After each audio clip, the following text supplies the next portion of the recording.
Good morning, Mike Violet here with another edition of Mike's Morning Musings for this middle of the week day that we call Wednesday, January 21st, 2026. Let's start Mike's Morning Musings this morning with a look back at the games we had last night on the score. Lawrence, Cony, doubleheader, girls first, boys second. It's on YouTube right now at Central Maine Sports, at Central Maine Sports.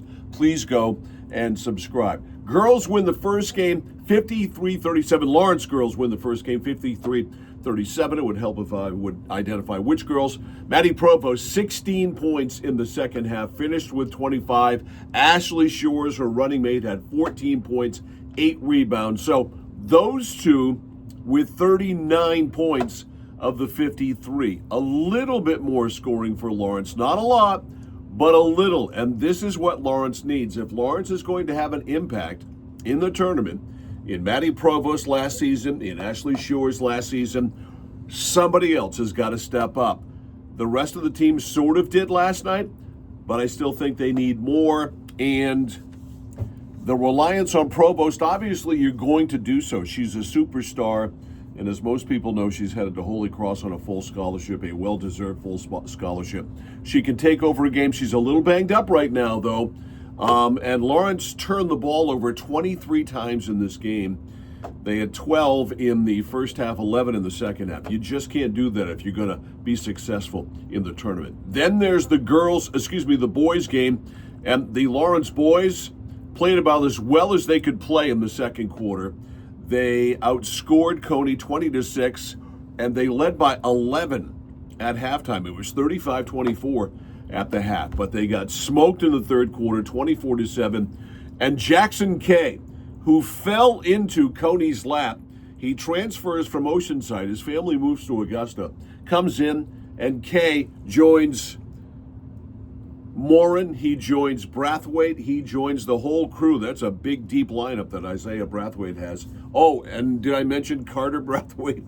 His son, the freshman who is the real deal. Didn't have a prolific night last night or anything like that, but just saw glimpses of it. No look behind the back pass. Unbelievable play there. Lawrence, tough loss, 3-10. Man, Lawrence leads the league in tough losses, a real tough loss. They really play hard, but they just don't have enough talent to get them over the hump. And when you add Morin and Brathwaite and Kay and all of the other pieces that Cony has, tough to beat them for sure. They'll play again. Both teams will play again later on next week. The Gardiner girls are no longer undefeated. They got beaten last night by Olivia Breen and Oceanside, and so they lose their first game 67-57. Breen, the freshman, had 25 points. She's had a 50-point game this year. Renee Ripley had 21 points for the Mariners, who get the win. They go to 12-1. They go to 14-1. Gardiner is now 12-1. Oceanside's number one in the B South Heels. Gardiner is number one still in the B North Heels. So Gardiner knocked from the ranks of the undefeated. And you play every game to win, obviously. It doesn't take Herman Edwards to tell you that. But I sometimes think that getting that first loss out of the way in the tournament, before the tournament, is the best way to go. Just ask the Lawrence Bulldogs from last season about that. We're next in action as far as the score video streaming machine coming up on Friday night on YouTube at Central Maine Sports. It's Oxford Hills at Skowhegan girls action. I don't think we've had Skowhegan on yet, and we will on Friday night, 6:30 here on the Score at Central Maine Sports on YouTube. 2 new members of baseball's Hall of Fame. I wanted to get to this morning and save it for last.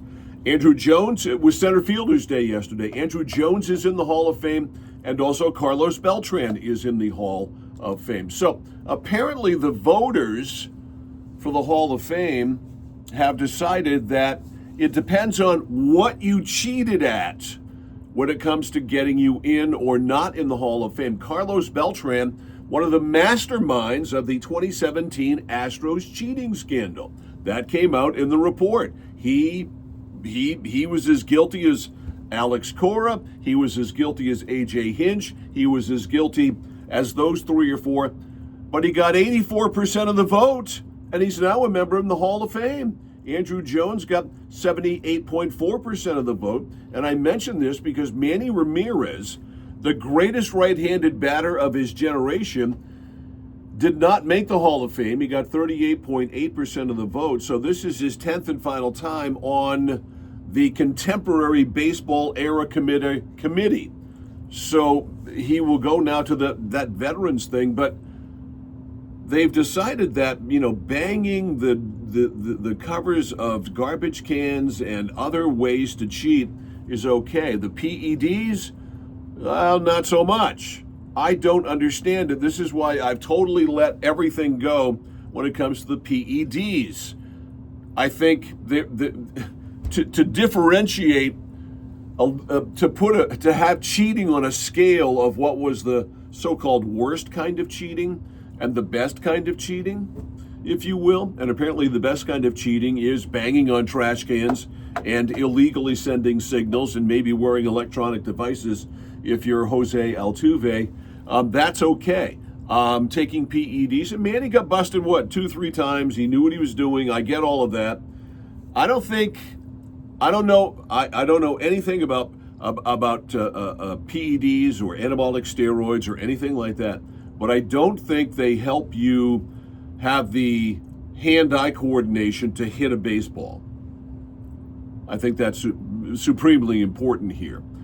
But Carlos Beltran, definitely a Hall of Famer, I guess. 358 career home runs. He was one of the better switch hitters of his time. No question about that. But Manny Ramirez, Alex Rodriguez, love him or hate him, the Hall of Famers.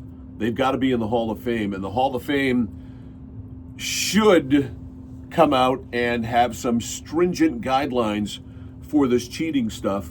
But it's too little too late. And the man, of course, who allowed all of this to happen with the PEDs, Bud Selig, is, ironically, in the Hall of Fame. I'll talk to you tomorrow.